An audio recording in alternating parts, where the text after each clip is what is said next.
Bonjour Inka, merci Bonjour. de nous accorder cette interview pour Musical et compagnie. Avec plaisir.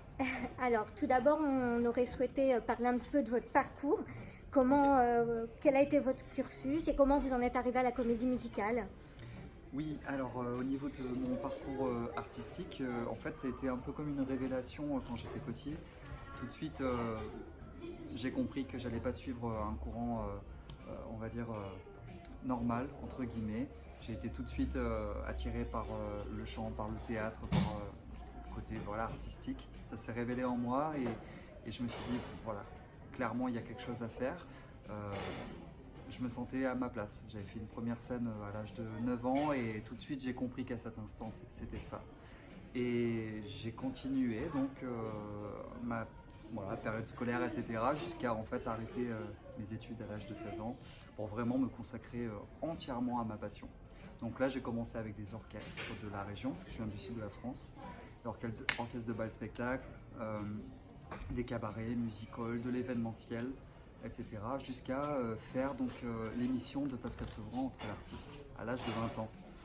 Et c'est là que j'ai eu ma première expérience de télévision, donc jouer avec la caméra, etc. Donc c'était très porteur puisque je n'avais pas eu encore cette expérience. Et voilà, donc j'avais terminé deuxième à ce concours, ce qui m'a permis de faire les sélections françaises pour l'Eurovision à l'époque. Avec Michel Drucker, donc ça c'était encore un défi, un challenge de taille, puisque quand tu as 20 ans et que tu chantes en direct sur France 3 pour la France entière, c'est quelque chose d'incroyable. Puis c'est aussi un rêve qui se réalise, donc c'est pas rien. Et puis la même année, donc là on est en 2006, je pars en grand voyage en Corée du Sud pendant 6 mois avec la troupe de Gérard Pascalier, Roméo et Juliette. Voilà, là où j'ai été doublure. Ça a été une grande expérience aussi. Encore une fois, tu as 20 ans, tu pars à l'autre bout du monde, tu n'as plus aucun repère finalement de ta famille, de tes amis. Tu commences comme un nouveau départ, mais dans quelque chose que tu aimes et dans quelque chose que tu sais que tu vas pouvoir t'expérimenter en tant qu'artiste. Voilà, donc tout ça, ça a été très formateur. Mais quand on est si jeune, est-ce qu'on réalise vraiment tout ce qui arrive? Comment vous l'avez dit? Non, je crois qu'on ne réalise pas vraiment. C'est un peu comme quand on regarde un film qui nous surprend, on le voit, on est stupéfait, mais on ne réalise pas vraiment. C'est que après, quelques jours après, par exemple pour un film où là, en l'occurrence, ce projet a 20 ans, que des années après, on se dit « Ah oui, j'ai fait ça, ça m'a amené à cette expérience-là ». Et tout ça, ben, ça fait prendre de la maturité aussi, et voilà, c'est très important. Ça fait donc qu'aujourd'hui vous allez être amené à jouer le rôle de Siddhartha, autrement dit Bouddha. Oui. Et comment on se prépare pour un tel rôle? Comment on se prépare pour jouer un tel personnage en fait? Je crois qu'en fait on cherche la préparation, mais je ne suis pas sûr qu'il y ait réellement de préparation pour jouer un rôle comme Bouddha. Parce que Bouddha, c'est vraiment l'exemple d'être soi, en tant qu'individu, en tant qu'humain. Et je crois que ça va être ça mon challenge, d'être moi et de ne pas vouloir jouer quelqu'un ou de vouloir incarner quelqu'un. Il va falloir que j'exprime ce que je suis véritablement. Voilà, Ilka, Fabien, mon prénom natal. Et c'est là justement où je vais pouvoir, je l'espère, toucher l'essence de l'homme sur Terre, et donc pouvoir ainsi incarner Bouddha au mieux. Mais c'est évident que ça va être quand même un défi et un grand challenge pour moi. Et dans ce que vous êtes vraiment, alors, est-ce que vous avez déjà identifié des points communs avec ce personnage Alors j'ai toujours été dans une grande spiritualité, depuis tout petit. C'est quelque chose qui ne m'est pas du tout inconnu. C'est dur de mettre des mots sur ça, parce que tout de suite on conditionne la spiritualité souvent à une religion, etc. Et c'est pas ça, c'est une philosophie de vie, c'est un état d'esprit, c'est de vouloir se sentir bien au quotidien et être en connexion avec le monde qui nous entoure et avec la nature et être soi véritablement.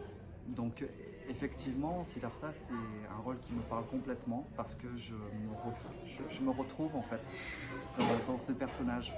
Donc c'est un grand honneur pour moi Bien de sûr. pouvoir l'incarner. Mais alors, du coup, comme on parle de spiritualité, de nature, etc., le spectacle, il est quand même présenté comme un opéra rock. Ouais. Du coup, comment on rapproche le rock de cet environnement-là? Alors déjà, par rapport au style, ça se fait de façon musicale, c'est-à-dire dans les arrangements musicaux, mais pas que. Il y a aussi l'expérience de chacun. Par exemple, j'ai été dans un groupe de rock pendant des années. Donc Siddhartha, dans les écrits, a été connu comme quelqu'un qui était de nature quand même rebelle. Il n'a pas accepté la situation qu'on lui imposait. Et par ce fait, il a choisi donc la liberté. Et ça, c'est un point commun qui est complètement avec le mien, puisque je suis quand même de nature rebelle depuis toujours. Et c'est vrai que j'ai été dans un groupe de rock, comme je le disais. Mes racines sont rock. J'aime énormément Jim Morrison, Freddie Mercury. Enfin voilà, c'est quelque chose qui me parle profondément. Donc un opéra rock, oui. Je dis un grand oui parce qu'on parle de spiritualité dans un contexte qui va être donc style opéra rock. Moi je suis en adéquation totale en fait avec ce spectacle, avec ce projet et voilà, ça me réjouit d'avance. Alors, ce spectacle commence au mois de novembre. Vous en êtes où dans les préparatifs? Alors dans les préparatifs, nous avons terminé donc les clips vidéo, les clips vidéo des chansons. Donc on est parti en Corse, on est parti en Andalousie. Donc des destinations qui sont chères à mon cœur aussi parce que je viens du sud, donc tout ce qui est latin et méditerranéen c'est quelque chose qui me parle, le soleil, la mer. Donc là voilà, nous en sommes à la réalisation des clips vidéo et il y a la sortie digitale donc, de l'album le 28 juin, donc dans 2 jours. Ça c'est un grand événement puisque pour la première fois le public va pouvoir découvrir une grande partie des chansons du spectacle. Et ensuite, nous allons amorcer les répétitions. D'accord. Est-ce qu'il y a un voyage en Inde qui est prévu pour vous plonger justement dans cet univers, dans cet environnement? Alors en effet, je suis parti en Inde en avril de cette année. C'était un voyage qui était très important pour moi parce que je ne pouvais pas incarner un rôle pareil, Siddhartha, Bouddha,